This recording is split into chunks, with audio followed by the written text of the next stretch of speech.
Welcome to the Alpha Reading Channel.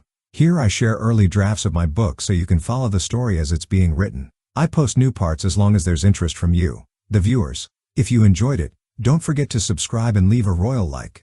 Chapter 22. Dawn light washed over the Moonwalk School's rooftops in soft pastels. Sunbeams streamed through the delicate cornices of pagodas and pavilions, scattering in bright flecks across the stone courtyards. The morning mist was already warming in the new day's heat. Jinri woke with the first rays, more from childhood habit than necessity. His gaze fell on the scroll he'd received yesterday at the Knowledge Pagoda. Lying partially unrolled on the small table, it looked as lifeless as when he'd found it. Without moonlight, it was just ordinary, unremarkable paper.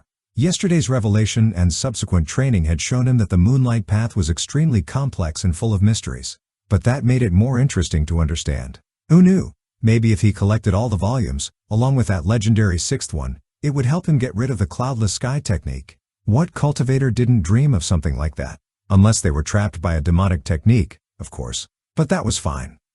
Today none of the junior masters were tormenting newcomers with shouts and kicks. Silence filled the courtyard, broken only by wind wandering among buildings, rustling forgotten pennants. The entire school seemed to still be sleeping, giving the newly minted students a chance to begin their path without coercion. If he wasn't mistaken, Junior Master Zen had mentioned a first task that needed to be obtained from the administrator. Jinri headed toward the courtyard center, looking around attentively. In the rising sun's rays, the pavilion's marble columns sparkled like cut gems. Soon he spotted a low house crowned with a peaked roof. Before it, right under blooming wisteria, a small garden was laid out with a shady canopy and the sign Administrator.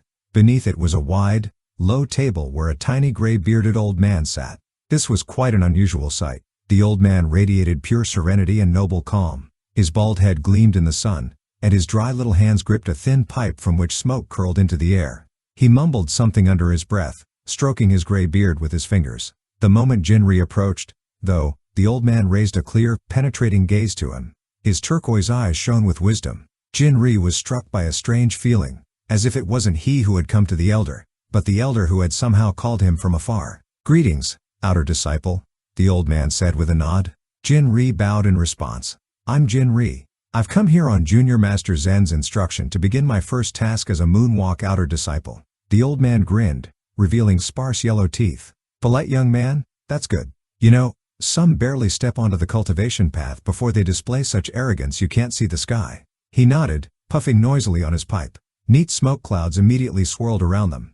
"I'm Vales Nemirius, Administrator of Errands and Tasks from the Elders at the Moonwalk School." Administrator Vales studied Jinri through the smoky rings. "The first task is the same for all outer disciples. It'll show how diligent and industrious you are, so I can assign future tasks more accurately. You need to collect several medicinal herbs for the school. Midnight Flower, Silver Moss, Dragon's Heart, and Lunar Lotus." Jinri nodded thoughtfully. The names were unfamiliar except perhaps Silver Moss. He'd read about it in an herbalist's notes from one of the villages where he'd stayed. Then it occurred to him. "Respectfully," Jinri said, bowing his head, "could I obtain books describing these herbs before the task? Where they grow, what they look like, how to properly collect them? Better to show respect and get an answer than try to figure everything out myself." The old man raised his bushy eyebrows in surprise. "Why do you need this?" "Knowing the peculiarities and growing places of these plants, I could search more effectively. And most importantly, collect them intact, without damage. Careless collection could spoil valuable ingredients, or even make them completely unsuitable for use." He paused, considering his next words. "Moreover, having studied the reference books, I'd know what rare and valuable herbs look like. What if I encountered something truly unique on my path?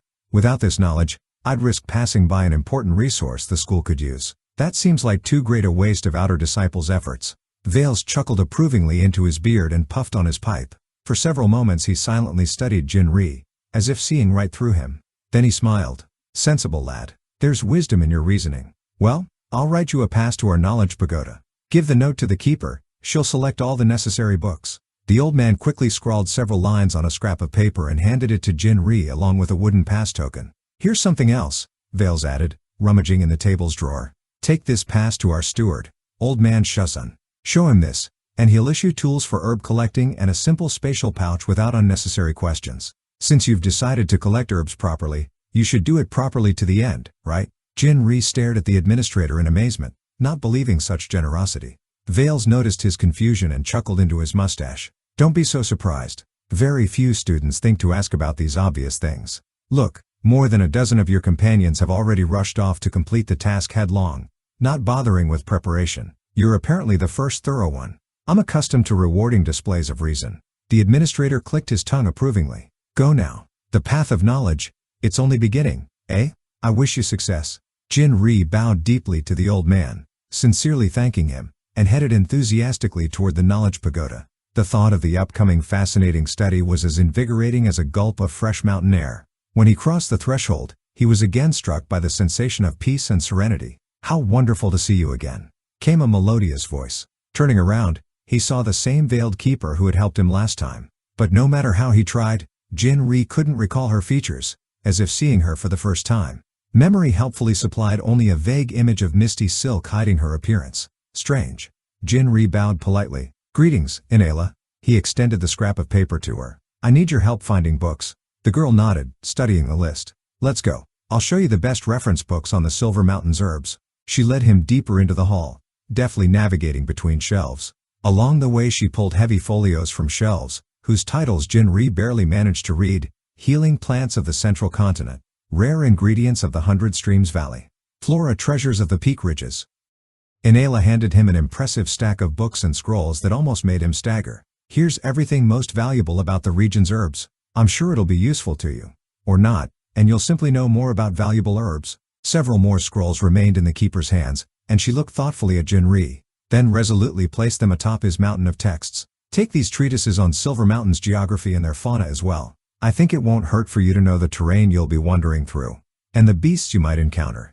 Jin-Ri took all the books and settled at one of the long tables. It would be foolish to refuse new knowledge, especially since the pagoda pass was issued for only one visit.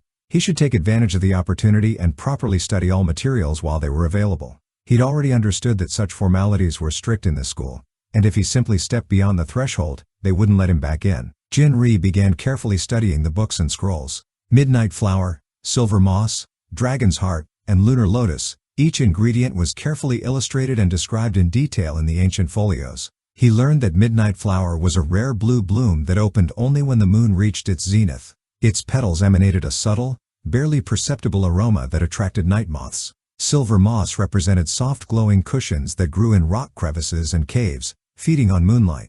Dragon's Heart was a flower bud resembling flame tongues that flared with bright fire at midnight.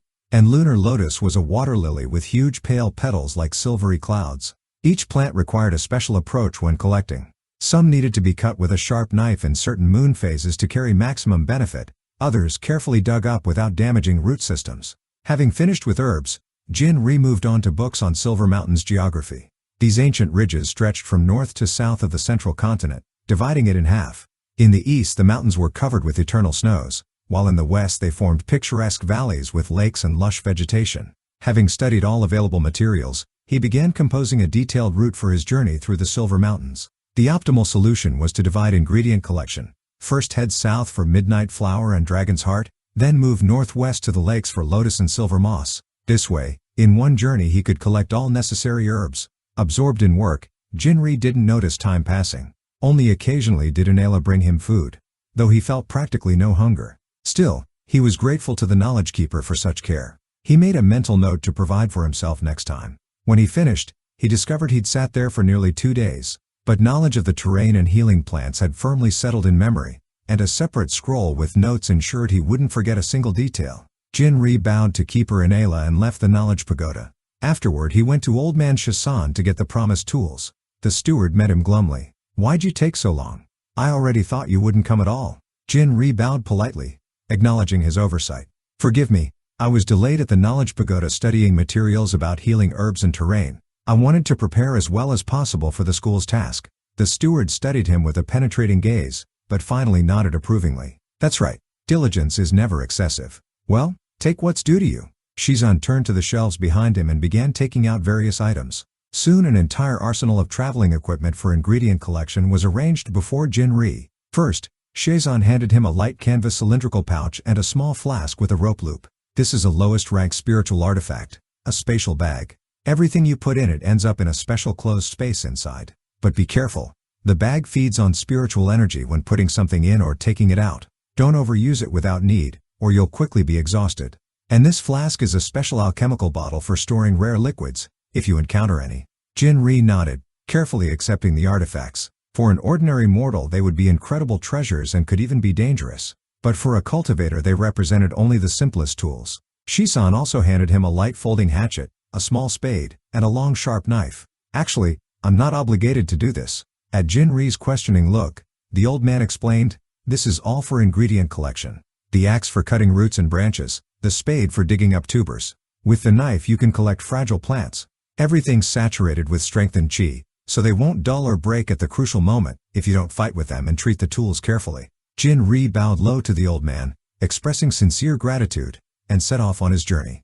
No one detained him at the exit, and only a couple practitioners in school clothing followed him with their gaze. Such clothing wasn't yet permitted to him, as he understood. Several hours later the sun was declining toward the horizon, painting the sky in purple-crimson colors. Shady tree crowns cast strange shadows on clearings. Thick undergrowth scratched his legs through his rough pants. Jinri's path lay through the boundless forests of foothills. Somewhere there, to the south, hid those rare healing plants that needed to be collected. To avoid losing direction, he constantly checked his map. Closer to sunset Jinri passed an abandoned farmstead where people had once lived. Beyond the farmstead the trail turned sharply right, deepening into the thicket. Here trees closed in a solid canopy, leaving below only scattered fallen leaves and needles. At that moment from somewhere on the left, Jinri heard a sharp sound, something heavy hitting the ground. Then voices and muffled cries followed. He froze, peering into the gloom between trunks. He listened, making sure the sounds came from exactly there. A rough shout rang out. "Tell us where he is. Where's your friend?" Another, pitiful voice answered. "Even if I knew, I wouldn't tell you." It seemed vaguely familiar to Jinri. A sound like kicking something heavy, then hitting the ground. A cry of pain. Jinri carefully moved toward the sound, trying to step as quietly as possible. Soon silhouettes of struggling figures loomed between trunks. 3 guys in silver outer disciple clothing surrounded a fourth, pressing in on him from all sides. The one lying on the ground whined, "Please don't touch my melon." The sound of squished fruit on grass, a new sob. It was Finn. Had he gotten into trouble again? The fat man lay curled up on the ground, while his opponents clearly intended to continue the beating. One of them growled, "Tell us, fool, where Jinri is, or we'll break your legs. And don't even think of saying you don't know him." Despite his ridiculous build, Finn turned out to be surprisingly tough. Throwing back his bloodied face, he shouted in a trembling but firm voice, "You can kill me, but I'll never tell dishonorable dogs where my friend is." Jinri's eyes widened in surprise. These guys needed him, but Finn absolutely refused to say where he might be. He could have lied, but instead was being beaten for friendship with Jinri. At that moment Jinri realized this guy was really one of the most honest people he'd seen. And a friend. He'd never had a friend. Without wasting time, Jinri stepped into the small clearing. "If you touch Finn once more, your legs will be the broken ones." Finn wanted to warn him, shouting for him to leave, that this was Lefos and he, but he was interrupted by the bass voice of a tall sturdy guy. "Jinri, very timely, we didn't have to search for you. The fact that you entered the Moonwalk School doesn't make you special. You've gotten too big for your britches, arrogant brat." Jinri replied with a light smirk, "Sorry if I've offended. I didn't think the seniors were so sensitive. So what's your issue with me?" "I won't wait for you to complete your first task to gain the right to challenge you to a duel," Lefos declared. "I want to bring you down from heaven to earth. And if you keep speaking in that tone, I might accidentally kill you." "I'm not joking." With these words he drew a long thin blade. Lefos suddenly burst into laughter. "What's wrong with your face? Already scared?" Jinri's face had indeed contorted. And of course, the cause was the cloudless sky technique, which had displayed another text before his eyes. No, Jinri could have understood a task to defeat this guy and his lackeys, but this. Chapter 23. The cloudless sky technique had once again presented Jinri with a trial that made him question his luck. 10 duels in a month against opponents who surpassed him by at least 3 levels, each with different cultivation techniques. Such a requirement bordered on insanity. For failing to complete the task, he'd become attractive to all spiritual beasts and even more desirable prey for demonic creatures. Jinri pondered that every 3 days he'd have to seek a new opponent, and wondered what attractive meant in the context of punishment. Gradually though, he concluded that simply collecting healing herbs would hardly accelerate his development, while duels against stronger opponents could become the difficult trial that would grant him new powers. At worst, he'd gain invaluable experience facing cultivators of various schools and styles. He understood the requirements could have been easier, but he had to work with what he had. What particularly worried him was that he wouldn't always be able to learn his opponent's technique in advance, meaning some fights might not count and he'd have to conduct more battles than planned. His thoughts were interrupted by Lefos, who had already drawn his blade. The outer disciple had clearly decided to ignore school rules, according to which newcomers before their first task couldn't be challenged to duels. Jin cast a mocking look at him. "Are you ready to receive wounds from the same type of weapon, since you've drawn your sword?" Lefos burst into laughter, drilling his opponent with an insolent gaze. "I've achieved the 3rd star of the first stage. You're just a commoner, trash beneath a true master's feet." The translucent numbers above the outer disciple's head showed the 13th level, an impressive gap of 4 positions, quite a substantial difference. However, Jin felt confident. He had 40 free attribute points remaining, granted by the technique during his recent level increases. Without hesitation, he mentally opened his status window and poured 15 points into strength and another 15 into agility. Instantly his entire body gained lightness and power. Every muscle tensed and strengthened. Qi flowed through his veins, warming his blood and granting a sensation of complete renewal. Lefos laughed, seeing how his opponent swayed slightly from the surge of new power, and decided he faced a timid novice who'd never held a sword. Jin extracted the serpent blade from his spatial bag, and it settled familiarly into his palm. Lefos's lackeys gasped in amazement, not expecting a student candidate to possess artifacts like a spatial bag. Jin repeated his question about readiness to receive wounds, to which the outer disciple responded with a sharp lunge, aiming his sword point directly at Jin's chest. Jin reacted instantly, sharply leaning back and allowing Lefos's blade to whistle dangerously close to his face. Using the momentum, he pushed off with his right foot and leaped right. "I'll consider that consent," he declared, taking a combat stance. Lefos's face twisted in rage. He rushed into attack, showering his opponent with a hail of lightning-fast lunges and strikes. The outer disciple's movements were precisely honed, each sword swing filled with deadly beauty. Obviously the guy had studied swordsmanship with complete dedication, unlike Jin, who acted purely on instinct. However, with increased strength and agility, Jin easily responded to the attacks.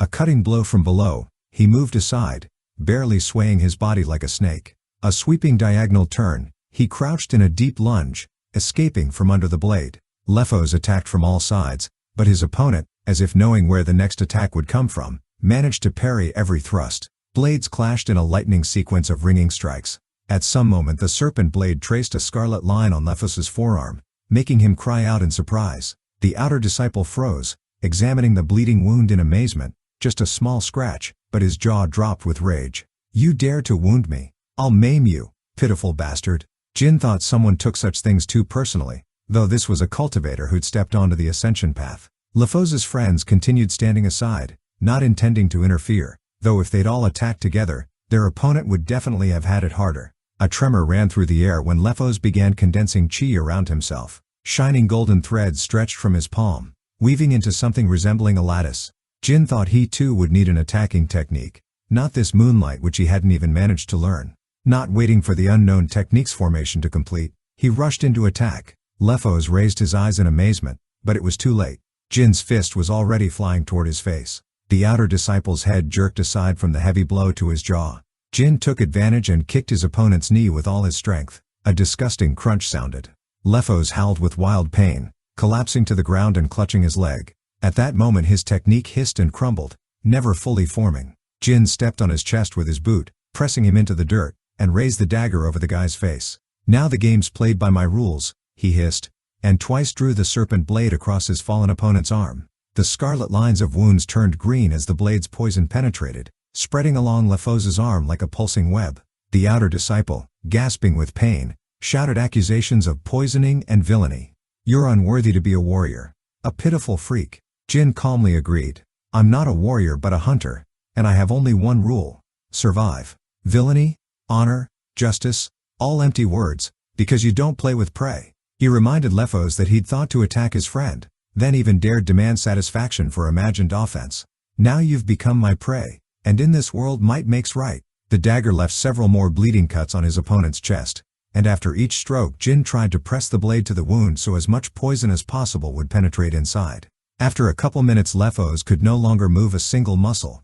All his limbs were paralyzed by the serpent blade's poison. Jin considered it important to show what happened to those who messed with him or his friends. He pressed the point to Lefos's throat, feeling him tremble with terror. The defeated one's eyes widened, filling with fear. No trace remained of his former arrogance. "I could easily cut your throat," the victor said quietly, "but I won't dirty my hands with your blood." Instead, Tell your friends that Jinri is ready to accept battle challenges and fight anyone who dares insult him or harm those close to him. Straightening, he moved the dagger aside and looked at LaFose's lackeys, who had simply stood aside all this time. His gaze made them ready to flee. Jin thought these were weaklings, and it was depressing to see such among the school's outer disciples. However, the school gave everyone a chance, and how to use it depended entirely on the students themselves. Take your friend and get lost before the poison kills him, he ordered the two. The school surely has an antidote. Slowly, not taking their stunned gaze off the victor, they ran to Lefos, grabbed him under the arms and dragged him away from the duel site, casting frightened glances over their shoulders. System text flashed before Jin's eyes, informing him that the first opponent was counted and reminding him of the remaining 30 days. It was a pity that Lefos's two friends weren't counted this way, since they'd voluntarily surrendered to him. No longer paying attention to messages from the technique, he turned to Finn, who had sat motionless on the ground all this time, watching the fight. His friend's face held amazement mixed with relief. Jin smirked. You like getting into scrapes? This is the second time I've had to pull you out of trouble. Finn awkwardly scratched his head, smiling guiltily. Sorry. They attacked me, trying to learn your location. Thought to intimidate me, and I, like a fool, couldn't even properly defend myself. Good thing you were nearby. Finn paused. How did you manage to win? Lefos was far from the weakest among outer disciples and had indeed reached the 3rd star. Jin dismissed this with a wave. You held yourself well and didn't give away my location. That's valuable. As for the 3rd star, Lefos hadn't gone so far from me in level. Finn cast a surprised look but didn't ask about his friend's degree of cultivation. Jin helped him get up and dust himself off. He hadn't thought he'd find a friend at school, but fate apparently arranged things differently. Finn had shown himself to be a good person, and his deed was more than worthy of such friendship. To the question about his well-being, Finn answered that he was fine, but his melon was gone, the last one from the place where he'd grown up. He'd also lost herbs, kicking the ground in annoyance.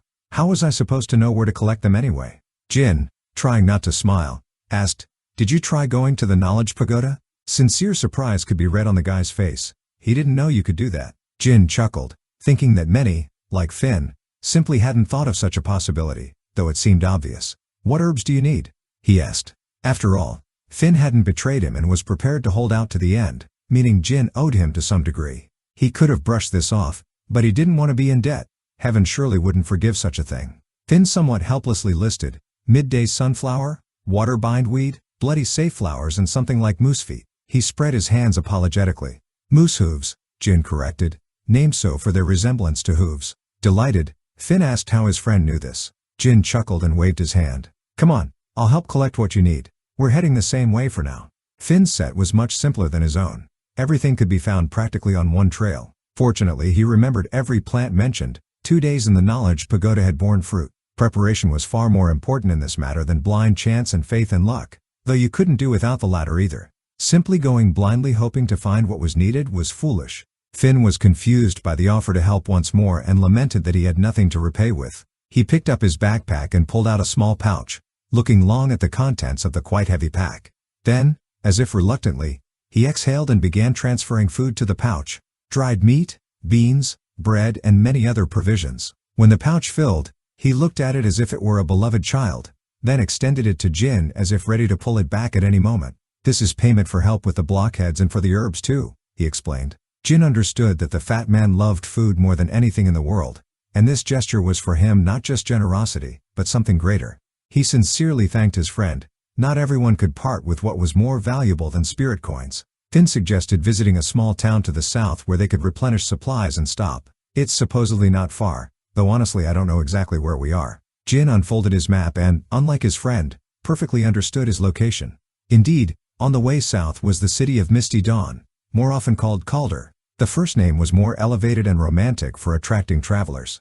Without incidents, the journey would take from dawn to dusk. Overall, not so far. Finn approached, looking at the map while shamelessly chewing something. He'd already managed to throw something in his mouth. The sect often trades with the city, so you can even acquire artifacts there with proper luck. For the future, if anything needs selling, you can go there during task completion too. The school's pricing is enough to make you cry. Jin nodded, agreeing with the suggestion. The city was indeed worth visiting. In the future this could be useful. He just needed to calculate travel time to get everything done. After all, he still had 9 opponents to defeat, and a month wasn't as long a period as he'd like. Chapter 24. Jin lowered himself to the ground, Exhaustion weighing on him after the long trek through the endless foothills forests, Finn settled beside him, breathing heavily and wiping sweat from his forehead. They'd chosen a small grove for rest, where tree branches wove together into a thick canopy that blocked the sunlight. It was cool and comfortable here, perfect for camping overnight. I overdid it, Finn said, massaging his calves. My legs are completely shot from that march, need replacement. Jin just smirked in response, remembering how this same guy complaining about tired legs had walked ahead of him, humming under his breath and constantly getting distracted to stuff another snack from his inexhaustible supplies into his mouth. At some point Jin wondered if his friend had a spatial bag hidden somewhere in his backpack. Don't complain, he replied good-naturedly. Maybe you'll lose weight. Finn snorted indignantly, outraged by the idea. If I lose weight, it'll be the end. My granny always said there should be a lot of a good person. Finn understood perfectly that without Jin's help, things would have been very tough for him in these wild foothills. But this way everything had gone relatively easily and safely. The fact that Jin had killed a couple predators along the way who'd wanted to attack them during herb gathering was already a minor detail. Too bad nothing valuable had been among them. And there weren't good skinning tools either. They'd had to leave the carcasses as they were. The sun was already declining toward the horizon, painting the treetops golden. Night would come soon, meaning it was time to settle in. Who's keeping watch tonight? Finn asked suddenly, rummaging in his pack. What if some demon beast runs by or forest bandits show up? The guy was clearly frightened, imagining who knows what. All the tales about dangers for travelers in the night forest apparently gave him no peace. Jin just shook his head, wondering how Finn had survived before this. Relax, nothing's going to happen here. Just in case, we'll take turns. Half the night me, half the night you. Finn exhaled with relief and nodded, radiating gratitude. Excellent plan. I'm counting on you completely. They lit a small fire at the oak's roots and constructed something like a bed from branches and brush. Finn immediately climbed onto it, curling up in a ball, and soon was snoring rhythmically with his nose buried in the bag of provisions. And they hadn't even walked that far. Tomorrow they'd have to cover twice the distance. Jin sat by the fire, maintaining the flame and peering into the night thicket. A couple times shadows of wild animals flitted by, startled by their presence. But overall the night was surprisingly quiet and peaceful. About 2 hours later, when a round yellow moon shone in the sky, he decided it was time. Carefully, trying not to wake Finn, Jin took the Spinecrusher spirit core from his inner pocket and placed it on his palm. In the light of fire and moon, the sphere's surface shimmered with all shades of brown, from light almond to almost black, like blued steel. From within, the core gave off a muted glow, resembling hot coals. Jin was curious to learn more about this artifact. What exactly was valued in the core? Only the spiritual power the Spinecrusher itself had gained on the cultivation path? Or did it possess additional properties? Either way, it was worth trying to understand the nature of his find. He concentrated, summoning memories of unity with nature he'd experienced before. Inhale, exhale. The world around seemed to shimmer, gaining clarity and sharpness. Every sound echoed melodiously, transmitted through foliage directly to his ears. The aromas of earth warmed by the day's sun and pine needles mixed into the unified scent of night forest. Suddenly the core in his palm responded. It shuddered, as if something alive beat inside. A primordial purity and wild power radiated from it. Jin felt invisible streams of chi flowing from the sphere, becoming brighter and brighter. Lines of energy seemed to reach toward him, showing the path to fusion. After slight hesitation, he let them into himself, allowing fresh energy to fill him completely. It was wild, indomitable, completely unlike the natural chi he was accustomed to using. The earth element in its raw form, an element imprisoned in a living beast. And yet something within him stirred when these streams of power touched his inner reserves, as if an invisible barrier rose in their path, not allowing them to penetrate further. Like a river breaking against an unbreachable cliff, turbulent waters lashing in all directions but unable to break through. The next moment he was burned by a shockwave. The Spinecrusher's chi jerked wildly, as if insane, running into the invisible barrier inside him. It surged away, scalding with heat and leaving only emptiness behind. From the shock, Jin nearly dropped the core. What was that? He himself had directed the streams of power embedded in the core toward fusion with his body, but at the last moment something destroyed the connection, painfully striking with remnants of wild energy. Still not recovered, he stared in shock at the core, which no longer gave off warm radiance. Now it resembled a simple obsidian sphere. Suddenly the cloudless sky technique manifested. Jin was even surprised by its generosity. Usually you couldn't get hints from it. The system reported, detected contradiction. Earth aspect does not correspond to your bloodline. Absorption impossible. An amazed exclamation escaped Jin. What bloodline? He had no bloodline. He was a simple hunter, nothing more. But the technique's words didn't disappear, stubbornly hanging before his eyes. Jin mentally addressed the cloudless sky. Don't make up nonsense. I know perfectly well who I am and where I came from. I'm not some clan member. There can't be any talk of bloodlines. Or? Could there? Jin frowned, recalling his father's old stories. He practically never spoke of Jin's mother. She died in childbirth. Because of those events, he didn't like remembering those days. All that was known, Mother had been an ordinary herbalist in a village destroyed by some vengeful sect. She'd managed to survive, after which she met Jin's father, and they'd traveled together for a long time. But what if he really did have a bloodline? If his mother came from a family of cultivators, and his father too with his unusual nature-merging skills? No, definitely not. Otherwise father would have told him. Jin thought he was so overtired he was starting to imagine things. Who would hide such an important thing from their own son? In their turbulent world, such things were too important to hide. These doubts gnawed at his mind until he realized thinking about this was simply useless. The spine-crusher core would become useless cargo for him. The creature's spiritual energy contradicted his essence, so he wouldn't be able to use it for improvement. One thing remained: sell the find. A spirit core could fetch a decent sum, even if it was ordinary quality. Money was never excessive for a beginning cultivator, and would be needed in the future anyway. He should find out later what the words about bloodline contradiction meant, and why the technique had suddenly decided he had a bloodline at all. Casting a final glance at the spine-crusher core, he put it back in his inner pocket. He'd see what to do with it later. The main thing was not to lose it. Jin threw brush they'd prepared in advance into the fire, and the bonfire crackled merrily, whipping up whirlwinds of bright orange sparks. Otherwise during meditation it had nearly gone out. That would have been very unpleasant. Leaning his back against the ancient oak's trunk, he began watching the surroundings with half an eye. He had experience in this. Father never gave him breaks in this regard. Several hours later Jin woke Finn for the watch change. The guy nodded sleepily, rubbing his eyes, and stood by the fire in his place. Sleep covered Jin at once without any dreams. With the first rays of dawn, Finn woke him, sleepily mumbling that it was time to move on. Jin nodded, rising and picking up his travel bag from the ground. Time to set out, otherwise we'll reach the city past midnight.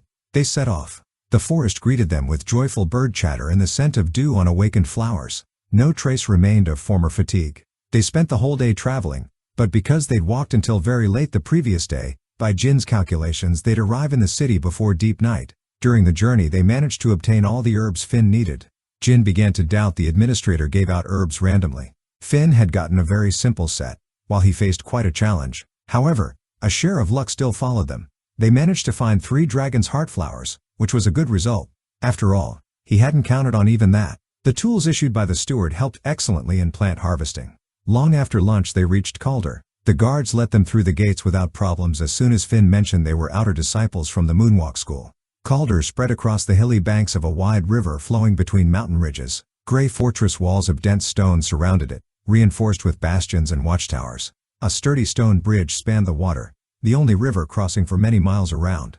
The entire city seemed decorated with intricate carvings covering every building from low taverns to luxurious palaces. Sunlight reflected in countless window panes, making the whole city shine like a treasure from celestial heights. Here and there rose fairy tale pagodas with sharp curved roofs painted bright crimson. The setting sun's light seemed to turn their ridges into tongues of unearthly flame dancing in the wind. Life boiled in squares and wide avenues, not quieting from dawn to night. Hundreds of people scurried back and forth, selling something, bartering, bargaining desperately. In the boisterous cacophony, like cries of angry bird flocks, names of goods, distant lands, and prices of this world's most bizarre treasures flowed in different dialects. There's plenty of everything here, Finn declared with sincere delight. Supplies, equipment, artifacts, valuables of all kinds, even pill ingredients. I'll quickly replenish supplies, while you can look around the city. Maybe something will catch your eye. We can meet back here in half an hour. That should be enough time. Jin nodded to the guy, watching him depart with a businesslike air down the wide avenue. Passers-by stepped aside before Finn's protruding belly, as if skirting a good-natured boulder. How good-natured could a boulder rolling down the street and paying no attention to others actually be? Enchanted by Calder's beauty, Jin unhurriedly moved down one of the streets packed with countless shops and stalls. Workshops of jewelers, tailors, and weaponsmiths crowded on both sides. On the balconies of elegant mansions and workshops, signs written in ornate script were visible at every step. Gems from the Forbidden Valley of Black Rivers, caravan trading haven of the Azure Lands Guild, floral essence of the Central Continent's finest ceremonies. Naturally, he had no goal of simply strolling through the city's streets. His main desire was to visit weapon shops. Wouldn't he find something rare and valuable here? Who knew? Maybe he'd stumble upon some artifact that would be great help in training and further progress toward cultivation. And it would be good to profitably sell the spirit core too. The first thing to catch his attention was a shabby little shop hanging over a tiny arched gap of an alley. Behind glass showcases, the most diverse types of weapons were visible. Swords, spears, halberds and axes of all sizes and styles. Blades seemed to have just yesterday left the smith's hands, gleaming with perfect steel marked with intricate patterns. Spear and sword shafts of lacquered black wood blindingly reflected polished handles. His gaze was drawn to a small section with blades. Everything was arranged to show only gleaming pommels and hilts from the showcase, hiding the significant part of the blade. And next to one such dagger hung a price tag of 10,000 spirit coins. This was truly an enormous price for a weapon, since a considerable part of cultivators could only scrape together about 300 spirit coins per month. Jin examined the dagger more closely and read about its effects on the sign. It was extremely similar to the serpent blade, except the poison effect couldn't be evaluated. Perhaps it was greater or lesser. So his dagger was worth big money. But either way, he didn't plan to sell it. The weapon had already saved his life more than once. And it was essentially his first trophy since becoming a cultivator. A memorable thing after all. So he went back out to the street. He left the weapon shop with great regret. On the street, workshop price tags again caught his eye. Every item had two types of prices. One in spirit stones. The second, a column with the price in spirit coins, which turned out to be almost 10 times higher. Jin was familiar with the monetary system. Cultivators paid with spirit stones, since it was simply harmful for mortals to keep them. Not everyone could withstand the chi pressure even from simple spirit stones. Coins were the main currency of their continent. He moved further down the street, the city truly impressed with its wealth and luxury. However, Jin was trying to find a place where he could successfully get rid of the spine-crusher spirit core. He found the needed shop in one of the trading quarters by a square where 3 wide streets converged. 2 miniature torches illuminated the entrance to a semi-dark room surrounded by heavy velvet curtains. An old merchant sitting in the shop's depths raised his head and suspiciously looked over the visitor. "Greetings, guest. How can I be useful?" Jin glanced around, assessing the situation. The entire shop space was packed to the brim with the most diverse things and curiosities. Everywhere were tin cans with herbs, jewelers' caskets decorated with precious stone inlays, open chests with antique weapons and even paintings. A fragrant aroma of some dried roots wafted from the far corner. He went deeper and stood opposite the worn counter heaped with scatterings of valuables. "I want to know the cost of one item for starters," Jin said, taking the spine-crusher spirit core from his inner pocket. The old man carefully examined the core from all sides, moved his hands over it as if feeling for something, while showing absolutely no emotions. He clicked his tongue. "First-stage core of ordinary quality with earth aspect. This isn't such a rarity. There are plenty of spine-crushers in our mountains. Perhaps you faced a serious opponent obtaining this core, but truthfully its value isn't that high and demand for it is low." He carelessly placed the core back on the counter. "I'll give you 1,000 spirit coins for it. A trifling sum for a cultivator. But for a newcomer like you this would be good money." For a moment Jin pondered. 1,000 spirit coins, indeed, not bad support. Though he was still somewhat surprised by such a low evaluation of the monster's spirit core. However, at that moment a familiar voice sounded behind him, indignantly asking, "Are you mocking us? This is an earth aspect spirit core. Even if it's ordinary quality, spine crushers are extremely dangerous creatures. Especially those among them who've stepped onto the cultivation path." Chapter 25. Jin turned around and saw a smugly grinning Finn. The guy stood with hands on his hips, looking triumphant. He was really hamming it up, like a hero who'd appeared at the last moment. "If you look at continental prices, that core's undervalued by about 3 times, Finn declared. Cores of large monsters with chi are highly valued by cultivators for strengthening techniques of corresponding elements. Not to mention alchemists. There could be those wanting to acquire such a core too." The old merchant's face turned red, as if he'd swallowed a whole lemon. He hadn't expected the young cultivator to be so well versed in prices for spiritual ingredients. Finn continued praising the goods, taking Jin by the shoulders. "My friend here faced a real monster while collecting this trophy. A fearsome spine crusher with incredible strength." Jin showed courage and steadfastness in mortal combat. Such a monster's core is considered almost priceless by alchemists and those studying the earth element. The old man nervously swallowed, carefully listening to Finn's words. He might just believe everything being said, even though the guy was starting to repeat himself. Finn declared with feigned sternness, folding his arms across his chest, "If we're evaluating my friend's haul by proper standards, this core is worth no less than 7,500 spirit coins." Jin barely restrained a smile, watching the old merchant visibly squirm. Apparently he really didn't want to miss such a profitable deal. I in no way wanted to diminish the value of your haul, the merchant babbled, unsuccessfully trying to maintain dignity. It's just that an experienced trader always starts with the lowest evaluation of rare goods. With favorable circumstances, I'm ready to raise it to the heavens. You understand, in my business you can't do without this, in any other place you'd meet a similar situation. Heaven help me if I didn't at least try to bargain. Finn dramatically snorted, then crossed his arms over his broad chest. In that case, consider today exactly such an occasion. A first-stage spine-crusher core in perfect condition. And with a remarkable story of its acquisition by my friend. The old man helplessly looked around, literally feeling them out with his dimmed gaze. Apparently he really didn't want to part with such a sum, but he had no more compelling arguments. Finally, sighing heavily, the merchant climbed behind the counter and fished out a tight leather purse. Untying the strings, he began counting coins, transferring them from purse to counter before Jin. I can see you esteemed visitors understand values no worse than I do. The buyer grumbled with annoyance. Fine, take your 7,500 spirit coins. I'll accept the core at your price. This way you lose nothing, and I hope in the future you'll bring me more good artifacts and trophies from your adventures. The old man nodded and extended the purse to Jin across the counter. Jin accepted the heavy pouch, feeling the solid weight of spirit coins. Finn had inflated the price 7 times from the original and still managed to sell the core. Understandably, the merchant had wanted to cheat Jin, and he, frankly, understood little about prices. When traveling through villages, bartering was usually used. It was much better understood in villages than the clink of coins. Leaving the shop, Jin still couldn't recover from amazement. Finn smirked, playfully poking his friend in the ribs. You should have seen yourself while I was performing that whole show. You almost believed my legend. Come on, admit it. Did you buy into the tales about the fearsome monster? Actually, it was approximately like that in reality, Jin replied. Finn actually hiccuped in surprise. If I'd known, I would have asked for all 10,000. Next time we definitely need to consult with me. Amazing how he behaved. Sometimes scared, sometimes directly becoming formidable, but only when it concerned either food or, as now became clear, trade. Jin had never encountered such people before. When they reached the city's main square, where shadows from tall buildings were already thickening, promising sunset soon, Jin couldn't resist asking, where do you know so much about prices and the cost of rare ingredients? Finn grinned, pleased by his friend's curiosity, and waved his hand.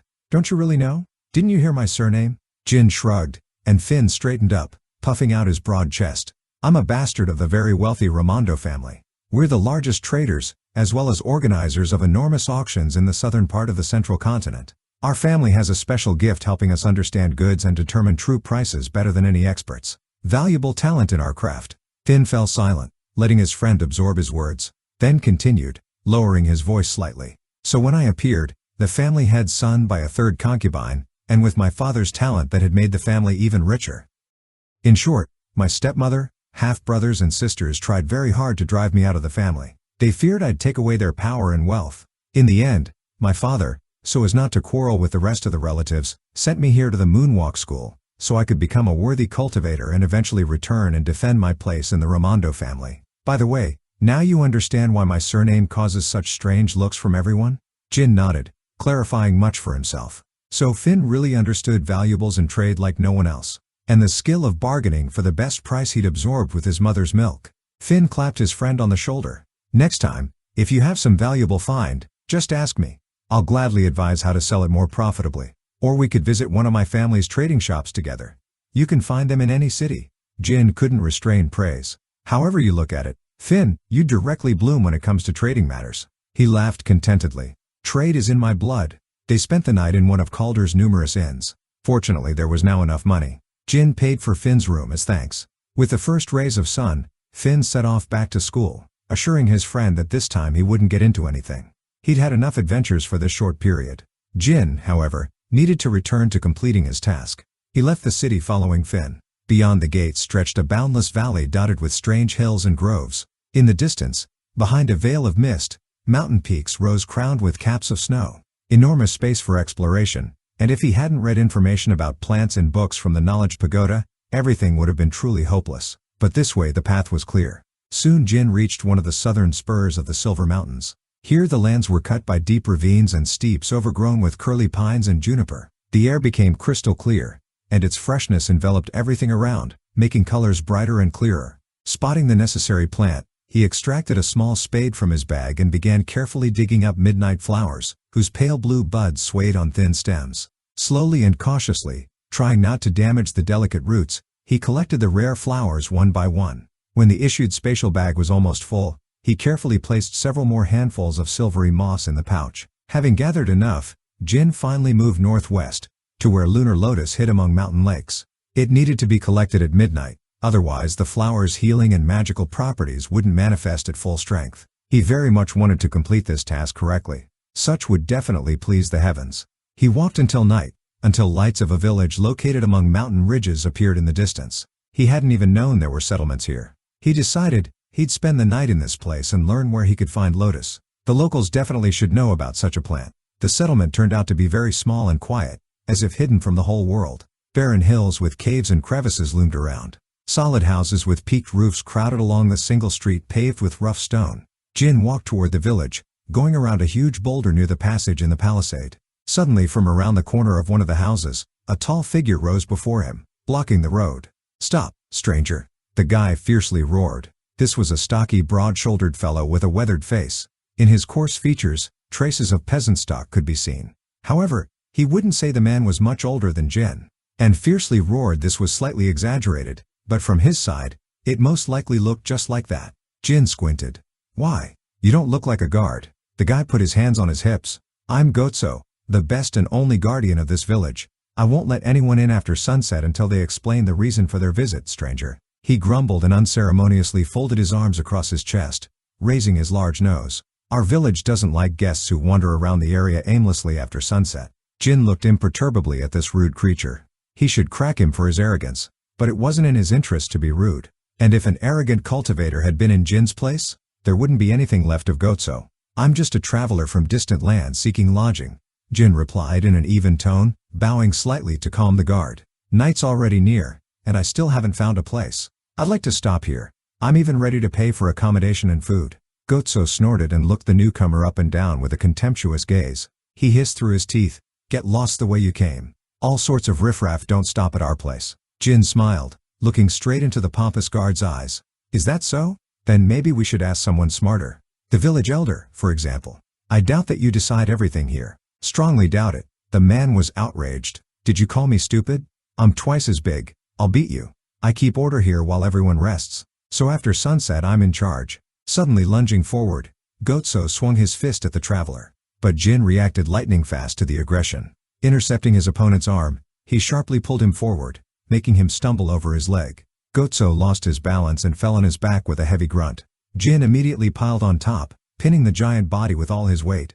He slightly squeezed the neck with his elbow, enough to make him gasp for air like a fish thrown on shore. Gotso wheezed in terror, thrashing under his opponent. He completely hadn't expected such pressure from the traveler he'd just been mocking. "Have you calmed down already?" Jin asked curiously, slightly loosening his grip.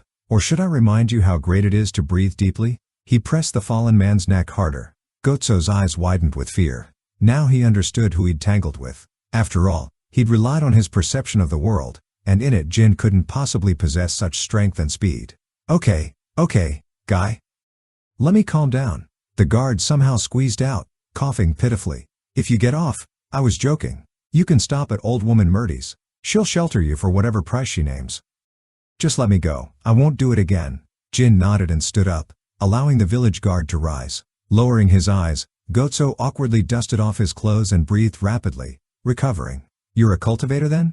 he grumbled displeasedly, casting sidelong glances at the victor. "You all look scrawny, but have strength to spare." "Even if I am, so what?" Jin asked. Gotso suddenly lit up. "Tell me about it." The look of a boy dreaming of becoming a cultivator. "I'm from the Moonwalk School," Jin replied. "There we absorb the power of moonlight itself to use it in battle." Gotso froze with wide-open eyes. Jin smiled. The guy didn't even suspect he was being teased.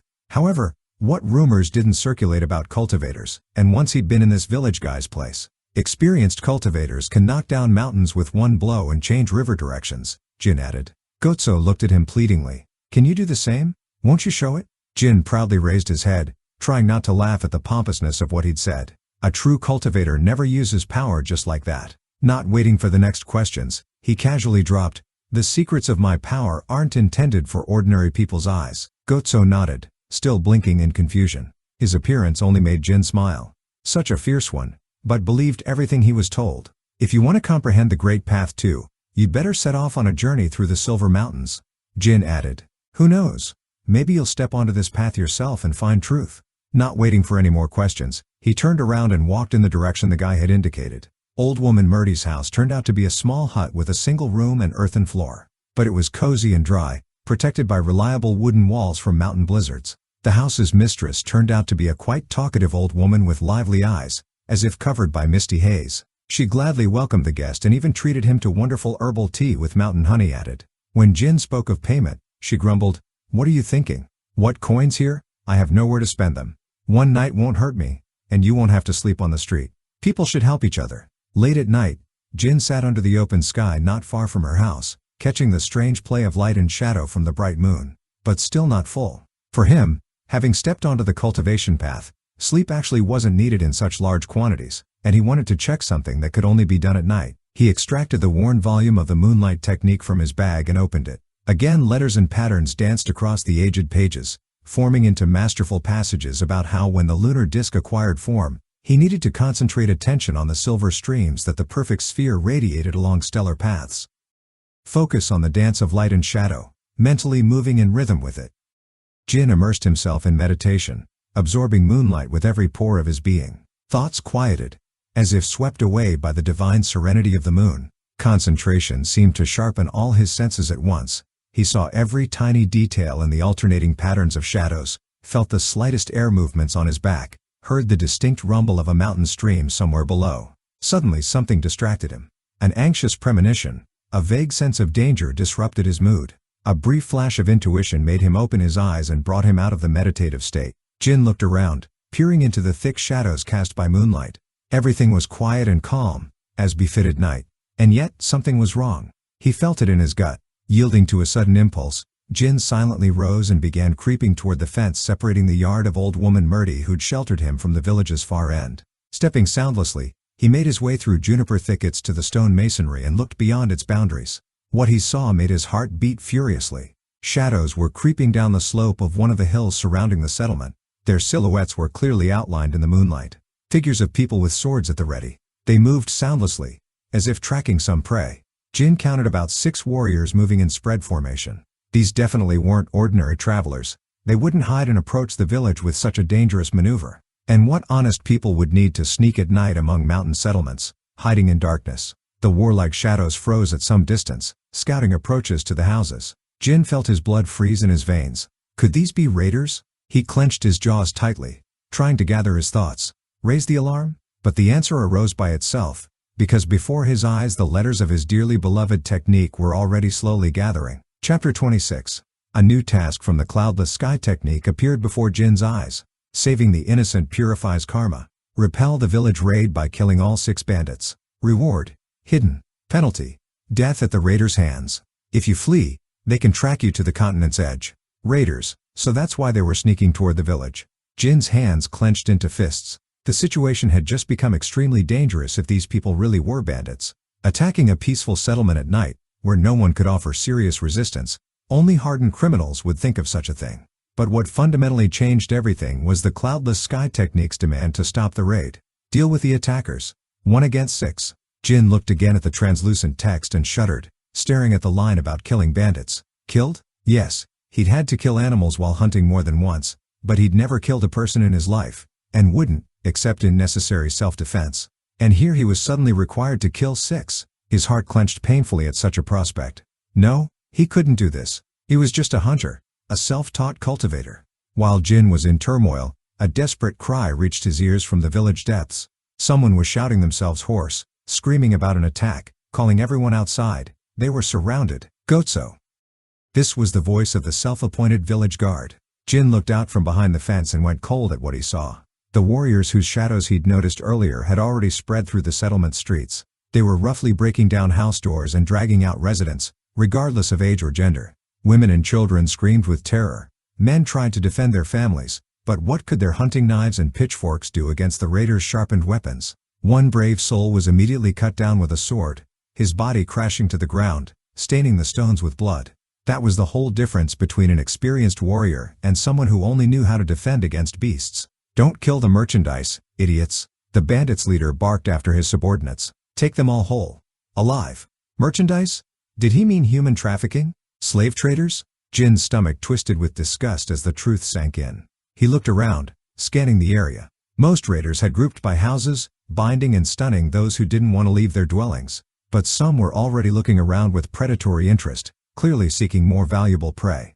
As if through a haze, the shouts of a bandit reached him, greedily licking his lips at the sight of Jin. He pointed at the strong, well-built young man who could be worth a fortune. Such merchandise was his. Jin felt rage overwhelm his consciousness at these words, almost shutting off his perception of reality. These bastards thought they could just kidnap him, turn him into a slave, sell him like cattle at market? They'd apparently lost their minds from impunity and greed. How dare they break into someone else's home with such vile intentions? Even forest beasts were more noble than these freaks. Helpless rage choked Jin, blazing brighter with each moment. These bastards had lost all right to life the second they decided on their vile raid. Invaders? Slave traders? There was no place for them in this world. They were worse than any evil he'd encountered in forests and mountains. And by their deed they reminded him of members of a certain sect with whom he still wanted to settle scores. Only 6 people, but trained ones, could easily crush villagers who didn't know how to defend against armed opponents. But something wasn't right. 6 people.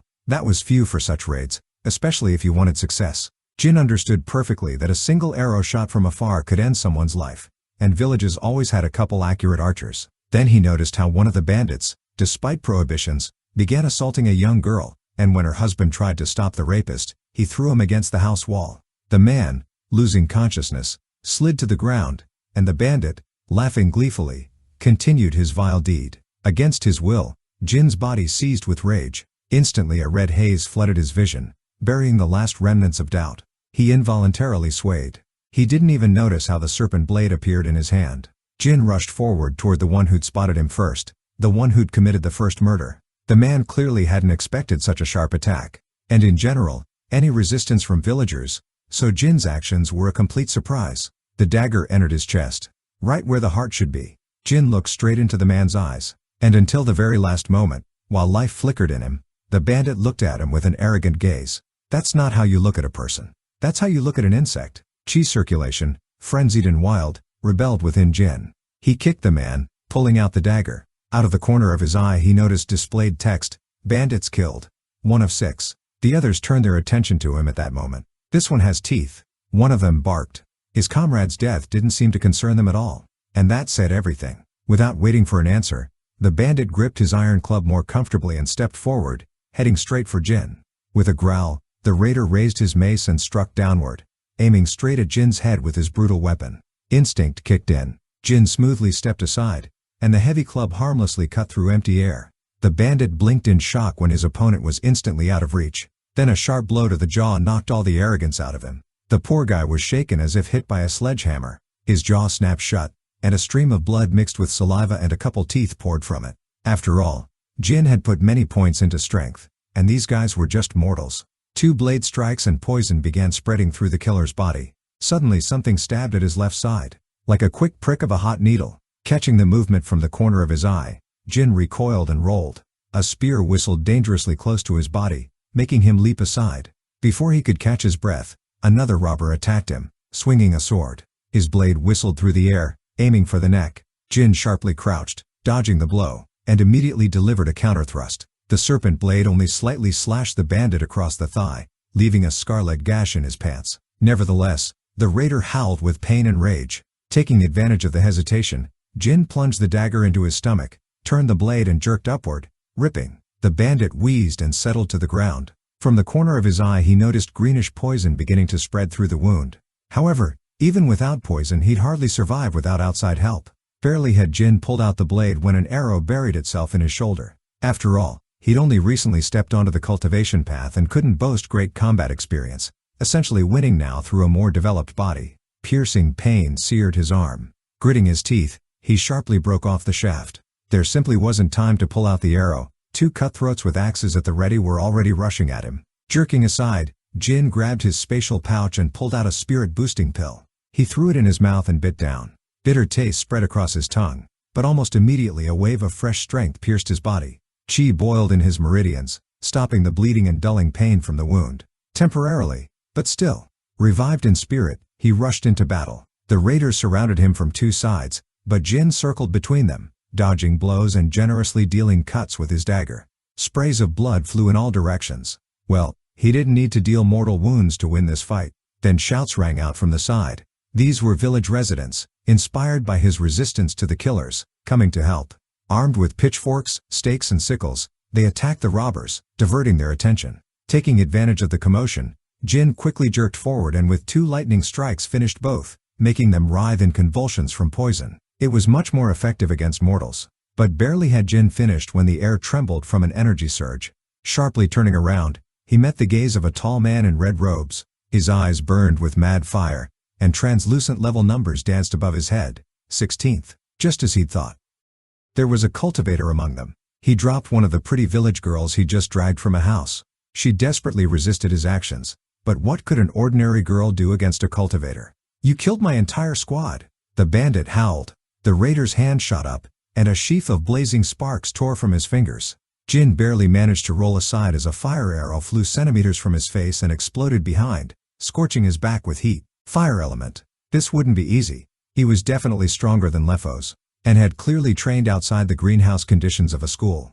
Jin jumped to his feet, gripping his dagger. The wound in his shoulder pulsed with dull pain, but boiling blood drove him forward. He absolutely had to defeat this bastard. He wouldn't let him leave. The cultivator smirked and raised his hands again. Red flame fluttered in his palms, rapidly growing into 2 blazing spheres. With a growl he hurled them at his opponent, aiming for the legs. Jin sharply jumped forward, flying over the fire spheres. Heat scorched his legs, but he paid no attention. In the jump he caught the blade by its edge and threw it forward, aiming for the enemy's chest. The bandit reacted instantly, raising his hand protectively, and the blade entered his forearm halfway. Seems someone relied heavily on the reinforced skin he'd gained during cultivation, forgetting he faced another cultivator. The raider howled with pain and jerked his hand. The dagger slipped from the wound, but green poison was already oozing from it. Jin didn't waste time. With a lunge he covered the distance separating them and unleashed a hail of blows on his opponent. His fists hammered the enemy, aiming for torso and head. However, the cultivator was also strong. Though poison slowed his movements, he still managed to duck under Jin's right hook and drove a short knife under his ribs. Darkness flashed before Jin's eyes from pain. His breath caught, as if all air had been knocked from his lungs. Swaying, Jin retreated a couple steps. A hoarse cough tore from his chest along with a clot of blood. His hand trembled, feeling for another spirit-boosting pill, without which he couldn't manage. "What are these people to you?" the bandit suddenly proposed. "How about we sell them and split the profits 50-50? I don't have a squad left anyway, so I'm ready to share. This is excellent and very profitable business." Trying to talk down his opponent, he also tossed one of his pills in the air and caught it with his teeth. The flame on his hands flared even stronger after this.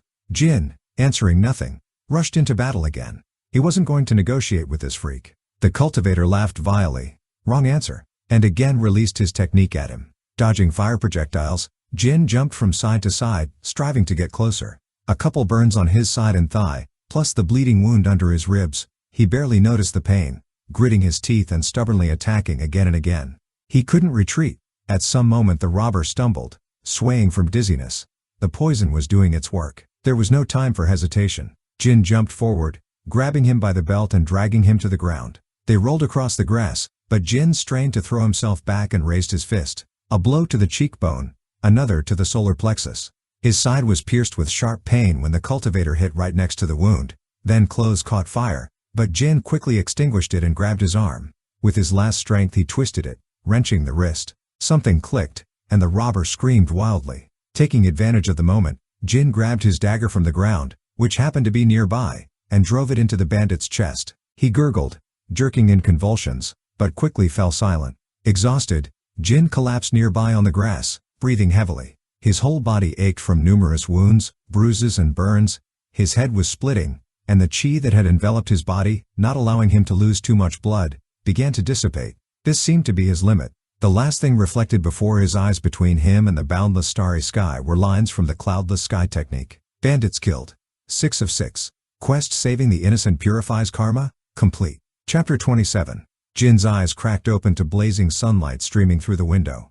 A shaft of light cut straight through the curtains and hit him right in the face. His head pounded and his body ached from cuts and bruises. But he was lying on a soft bed, not the cold ground where he'd collapsed after last night's village battle. He'd really screwed up there. In a different situation, he could have died. Pushing himself up on his elbows, he saw someone had wrapped his torso in clean bandages. They'd treated his wounds and cleaned the burns from that bandit's fire technique. Still hurt like hell, but the battle heat had faded to a dull throb in his arms and legs. He popped 2 spirit-boosting pills from his inventory and chewed them down. Energy flooded his body, dulling the pain and bringing back some strength. He exhaled and sank back into the pillow, staring up at the rough wooden beams. Then the cloudless sky technique text appeared. Quest saving the innocent purifies karma complete. Collect reward from village elder. Gain 2 levels. Current level 11. Plus the dead bandit counted toward his 10 duel requirement. Perfect timing, otherwise he'd be fighting every damn day back at school. 2 levels from last night wasn't bad. Could have been better, considering he'd killed a strong opponent and finished a quest. But expecting fairness from this demonic technique was pointless. The bedroom door opened. An old man in a simple shirt stepped inside, his wrinkled face kind, gray hair poking out from under a knitted cap. The old man smiled warmly. "You're awake, young practitioner. My wife knows a bit about treating wounds. She bandaged you up. Don't be angry, we helped as best we could." Jin nodded but kept his expression questioning. The man noticed and shook his head. "I'm Hessen, head of this village in the Silver Ridge foothills. What you did last night?" He stumbled over the words, shuddering. "Without you, those raiders would have enslaved most of us. The rest they'd have butchered, like that couple who tried to fight back." Hessen's face darkened with grief. "They killed young Gotso too. He called himself our village guardian. Charged right at them, trying to protect everyone like he always wanted. Brave kid, but..." The old man spread his hands. "That's our cruel world. The weak die first, the strong survive no matter what fate throws at them. We ordinary folk can only hope heaven shows mercy someday." Jin listened silently, feeling something twist in his gut. Gotso had been just a self-important fool. Didn't matter if you called it heroism or good intentions. Dead was dead. But Hessen had brightened, remembering something. He placed a small pouch on the nightstand. "Before you leave our village, I want to give you what belonged to that dead raider. You earned these trophies by right of strength." He pushed the bundle forward. "You can take the others' weapons too if you want, but there's nothing special. Of course, US villagers don't claim the rightful spoils. We wouldn't dare take anything without permission." The old man's smile looked strained. Jin suddenly realized the locals were scared of him after last night. He was a practitioner. They were ordinary mortals. Even though he'd saved them, they couldn't figure out what went on in the head of someone who'd grasped the mysteries of cultivation. Jin unwrapped the bag and found what little remained of the dead man. The most valuable item was a battered scroll written in crimson ink. The cloudless sky commented, "Flame whip technique. Rare quality. Study available from 4th star of 1st stage." This was new. The technique had never reacted to scrolls before. Maybe leveling up changed how it worked. Almost like inventory access had appeared, just without notification. Why didn't anyone give instructions for such complex stuff? Jin skimmed the first few paragraphs. Flame whips were powerful fire element attacks. The practitioner must have carried this scroll hoping to reach the 4th level someday and learn its secrets. Tackling high-level techniques too early could backfire badly. They had their own aura and weren't simple to handle. But his ambitions had been too big for a scumbag like that. All he could manage was pulling a few destructive moves from his fire chi to intimidate commoners. Jin set the manuscript aside and checked the rest. He found messy slave trader notes trying to organize their vile business. Among them was part of an encrypted map marking gang hideouts and trading posts for live goods. But he couldn't figure out where these spots actually were. He'd need to compare this with maps in the school's knowledge pagoda. Maybe that would give some clues. Either way, he couldn't handle this alone right now. Pass the info to someone else, or deal with it when he got stronger. If one squad had a practitioner this powerful, there might be others. At the very bottom, he found something completely weird. Buried in the rags was a smooth, slightly curved crystal shaped like nothing he'd ever seen. It was covered in strange scales with small bumps, but looked like some kind of animal egg. Jin gripped it tight and focused his senses. He studied it, watching light shimmer across its surface. But no matter how hard he tried, he couldn't detect any spiritual power inside. The thing seemed totally ordinary, like some collector had grabbed it for its unusual shape. Although, if you looked close, there was something. Anyway, if it was just a useless trinket, he could sell it. He'd ask Finn to check it out. The guy had a talent for appraisal. Oh right, one more option, though he didn't expect it to work. Jin mentally asked his technique what it thought about this, turning the crystal over and trying to trigger spiritual vision. The technique predictably ignored him. Apparently this weird find held zero interest. Sighing, he stuffed the bizarre crystal in the bag with everything else. After all that, Jin stayed in Hessen's village a couple more hours until he'd fully recovered. The elder brought dried meat, water, and other supplies, saying it was the little they could offer as thanks. Soon he said goodbye to the village and its residents, who watched him with mixed fear and respect. He needed to hurry. Before nightfall he had to find lunar lotus growing spots and collect them. The young man set off along trails winding between boulder piles. He walked without stopping for half the day, closing the distance to the high mountain lakes. When the sun finally disappeared behind the ridge and stars began twinkling in twilight, he'd reached the first plateau. From here he had to move carefully, checking every trail bend. Precious lunar lotus was like a refined beauty. It never grew in ordinary mud, preferring only pure lakes and streams. After a couple hours, his efforts paid off. Jin found about 10 rare flowers on a small lake shore. Large petals had bloomed under pale moonlight, shining with fresh snow's whiteness. Not a single shadow touched their perfect beauty. Moving with extreme care, he began cutting lunar lotus flowers one by one using school artifacts. They settled into the spatial bag, getting a shimmering, ghostly coating that preserved them exactly as he'd picked them. When the last lotus was safely stored and the full moon had climbed to its luminous zenith, Jin turned back with relief. Administrator Vales Nemarius's task was done. All required ingredients collected in perfect condition. Not bothering with long detours, he headed straight for school, cutting through mountain ridges and mysterious gorges. He decided not to waste time resting and walk all night. He'd sleep during the day. Tomorrow night he needed to dive into studying the moonlight technique, since he'd already missed one day of the full moon. Meditating here in the wild forest was dangerous and stupid. He wouldn't notice if some predator decided to sneak up. When he had protective formations, maybe he could try such things. Until then, better to stay cautious.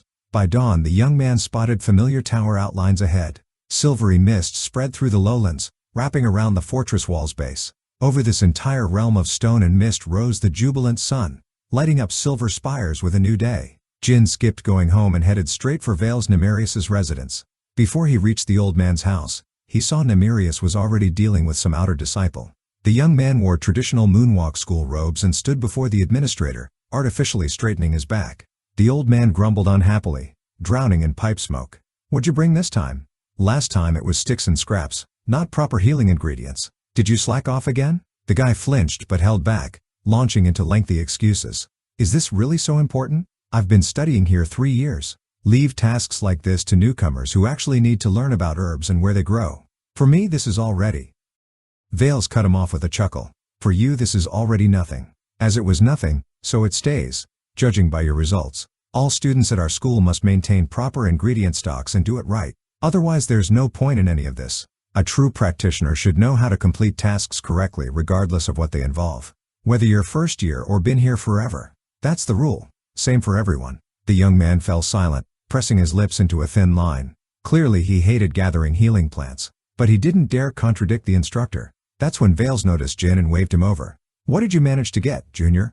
Jin silently approached and placed the spatial bag on the table. Nemarius looked surprised that he'd prepared properly for the task, and apparently didn't doubt he'd completed it. Now the young man waited to see how the old man would react to the gathered plants and scold the other outer disciple. Vales opened the bag. Lunar lotuses sparkling like gems on top immediately released a subtle aroma of midnight freshness. Jin hadn't even noticed there were no smells in the bag before. Nemarius's eyes widened. He slowly and carefully began pulling out one flower after another, reaching the others too. Dragon hearts, silvery moss, midnight flowers, and various other plants that had simply appeared along the way. Ones Jin remembered from books as quite valuable. To fill the hanging silence, he said, "I tried to complete the task in the best way possible, esteemed Vales. As you asked." He bowed, extending folded palms. The old man finally snapped out of it and broke into a wide, joyful smile. He admiringly stroked his gray beard. Other students should follow young Jin Ri's example. True moonwalk student blood flows in him, never neglecting duties, even the simplest ones. Others forget about real humility and hard work. He cast a meaningful look at the outer disciple he'd just been scolding. That guy visibly pursed his lips, clearly pissed about being lectured in front of a junior. Vales clapped his hands. Jin completed the task 100% and then some. "Wonderful work, young adept. For this I would with great pleasure." But the old man didn't get to finish. The outer disciple suddenly shouted rudely, interrupting him. "This is unfair. Why do I get a reprimand while this newcomer gets a reward? He doesn't even know what to collect, just grabbed everything he saw." The guy stepped forward, eyes burning with challenge. "Let's settle this fairly, as befits practitioners on the Ascension path. If the newcomer's really so good, let him prove it in a duel, not picking little herbs. If he wins, he can keep the herbs." Jin squinted, sizing up the arrogant student. His manner screamed noble clan. You could spot it immediately. Seemed like the habit of relying only on his name and background had backfired. And instructors before school hadn't managed to drill proper behavior into his head. But his duel proposal was tempting. If Jin won, not only would the task count, but he could get something extra too. The young man smiled cockily. What's in it for me to fight you? Your stake's obvious. You want the herbs. But what can you offer if I win? The opponent was outraged. If you win? Ha! Don't make me laugh. I've been here 3 years while you haven't even spent a week among outer disciples. But fine. If it's so important, here. A spatial ring appeared. 5 spirit stones inside. That's dozens of times more than some bag of herbs is worth. Seemed so confident of victory he was showing off by betting way more than it was worth. Nemirius looked dubiously at both of them but finally spread his hands. Well, if you want to settle this by warrior custom, I won't stop you. But note, it must be an honest duel. Fight lasts until one surrenders or loses consciousness. Agreed? The student nodded eagerly, then pulled a long metal staff with paired tips from his spatial ring. After a couple test swings, he smirked. So be it. Jin cast a quick glance at Old Man Vales, whose nod gave final approval. Then he took a combat stance, raising his fists and spreading his legs shoulder-width apart. Jin declared loudly, I accept the senior's challenge. But note, if you lose, you forfeit your artifact and you'll call me senior from now on. Address me respectfully, like I'm one of the instructors. The guy's eyes flashed with rage. He couldn't leave such a proposal unanswered. I'll beat you so bad your own mother won't recognize you. He snarled. Now draw your weapon. Chapter 28. Jin sized up his opponent, studying the floating numbers above his head, the ones that showed power level. 15th rank. Strong. Sure. But he'd beaten guys like this before. Hell, he'd taken down stronger. His eyes locked onto the outer disciple's weapon, a long bow staff with weighted ends that could crack skulls if you knew how to use it. And this guy clearly did. The disciple smirked. What's wrong, newbie? Scared already? He rolled the staff between his hands. I've been here 3 years. Jin just laughed, cold and arrogant. 3 years, huh? Must have been taking it real easy. That lit a fire in the guy's eyes. He spun the staff and swung hard, aiming for Jin's head. Jin barely moved, just enough to let the heavy wood whistle past his face, close enough to feel the breeze. Fast, but not fast enough. The disciple launched into a barrage of strikes, iron-tipped staff whistling through the air. Shoulder, knee, face, anywhere he could land a hit. But every time, Jin flowed away at the last second. He rolled under overhead swings, ducked horizontal sweeps, felt the wind from near misses brush his cheek. Thank God for pumping agility points. With each whiffed attack, the outer disciple's face twisted harder with rage. He hammered away with his staff, desperate to connect just once. Wipe that cocky grin off the newbie's face. But Jin made it look effortless. Finally the guy stepped back, breathing hard, sweat dripping, eyes wild. What the hell are you? He wiped his forehead. Pull out your damn weapon and stop running around like a monkey. Jin burst out laughing. My weapon? What makes you think you've earned the right to see it? Senior? That word hit like a slap. For a regular disciple to get called senior by someone obviously stronger, it was pure mockery. The guy's mouth twisted into an ugly smile. Fine. You asked for this. He thrust the staff at Jin's chest, but instead of dodging sideways, Jin ducked under and charged forward. 2 quick strikes to the guy's hands made him drop the staff with a yelp. Jin caught it mid-air, spun it through his body to test the balance. Not bad. Jin twirled the staff casually. You were saying something about weapons? The disciple snarled. You think just having the staff changes anything? This won't save you. He threw his arms wide. The first rays of dawn caught something impossible. Water, materializing around his body like liquid armor. It swirled and churned as if a boulder had been dropped into a calm lake. Where the hell did he get water from? Wait. That's his chi? The water spiraled upward, wrapping around the disciple's arms in shimmering coils. Soon his hands were encased in flowing, translucent gauntlets that somehow held their shape without spilling. A faint cocoon of water began forming around him, condensing and dispersing in waves. Then he slammed both hands down with everything he had. The water blast hit the stone pathway, shattering it, then foamed up and rushed toward Jin as a massive wave. It rolled forward, building height, ready to knock him flat. Thunderous splashing erupted all around. Jin barely had time to track the advancing wall of water. No time to think. He planted the staff, gripped tight, and launched himself skyward, higher than he'd ever jumped before. The water crashed through empty air beneath him. He soared like a feather, watching the torrent pass below. How the hell did I jump that high? Without focused chi manipulation, he shouldn't have reached a tenth of that height. And the staff, it felt perfect in his hands. Natural. Like he'd done this exact move 1,000 times before. This couldn't be coincidence. Below, the outer disciple stood frozen, staring at where his technique had struck. For a moment, genuine shock replaced the rage on his face. He'd clearly expected that move to end things. But he recovered fast, sweeping his arms toward Jin and conjuring a dozen massive water whips in the air. They coiled through space like tentacles from some deep-sea monster. Now this is more like it. Without real challenge, the fight would have been boring. Jin felt gravity pulling him down, straight into those writhing tendrils. Almost without thinking, he swept the staff in front of him. He shattered 2 water whips, slipped between the rest, and brought the staff down hard on the disciple's skull. The guy's eyes rolled back. He dropped like a stone. Jin released the staff. It clattered to the ground beside the unconscious body. Numerius, who'd been watching the whole fight, stood with his mouth hanging open. The old man stepped forward, slowly closed his fingers, and made a pulling motion. A glowing ring flew from the unconscious disciple's hand straight to his palm.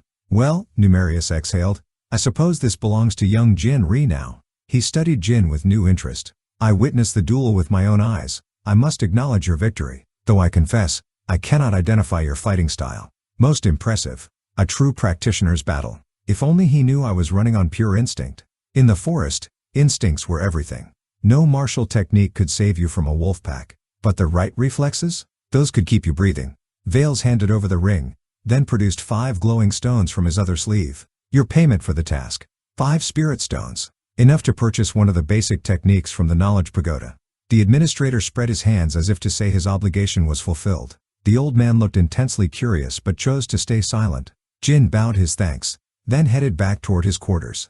The fight kept replaying in his mind. He'd shown mastery with a bow staff, something he'd never trained with before. Yet somehow it felt right, like a seed planted deep inside had finally sprouted. Completely different from the dagger. Maybe it was the weapon quality? The staff was definitely a more serious piece of equipment. Back in his room, Jin collapsed onto his bed, exhausted. He needed rest. Another sleepless night of cultivation lay ahead. When darkness fell, Jin took his usual spot on the roof and opened the moonlight manual. This time he easily caught the precious light of the full moon. Its radiance flooded the surrounding area. He dissolved into the silvery stream of divine rays. Every cell in his body felt the harmony of that ethereal dance. Everything inside and out resonated with the enchanting music of the heavens. Even his breathing synchronized with the perfect melody, his pulse quickening and slowing to match its shifting rhythms. Then it happened. Like a feather's touch on bare skin, something weightless and gossamer entered his body. Jin opened his inner sight and met a thin silver thread streaming directly from the moon's core. It looked like pure radiance, piercing his chest and glowing where his meridians should be, drawing in the very essence of chi. He'd felt this before but couldn't grasp it. Now it came to him willingly. This chi had an unusual flavor, lunar chi. Jin sensed it with his entire being. Not the spiritual energy of their world, but the perfect, pure essence of something beyond it. Ethereal, weightless, yet clear and resonant. Spring fresh coolness touched every pore, filling him with life he'd never known before. This energy flowed like streams of healing and harmony through his veins and meridians. Following every whisper of lunar wind, it absorbed all the radiance emanating from the moon and reflected it back through his body. The power grew and grew within him until at some point he felt it seep through a thin barrier in his meridians and breakthrough.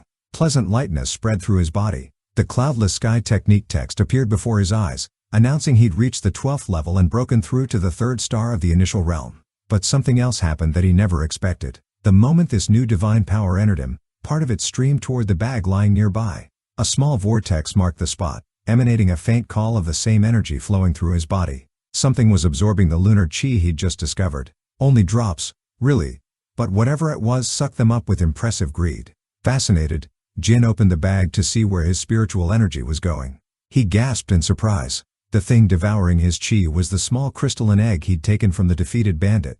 Here I share early drafts of my book so you can follow the story as it's being written. I post new parts as long as there's interest from you, the viewers. If you enjoyed it, don't forget to subscribe and leave a royal like.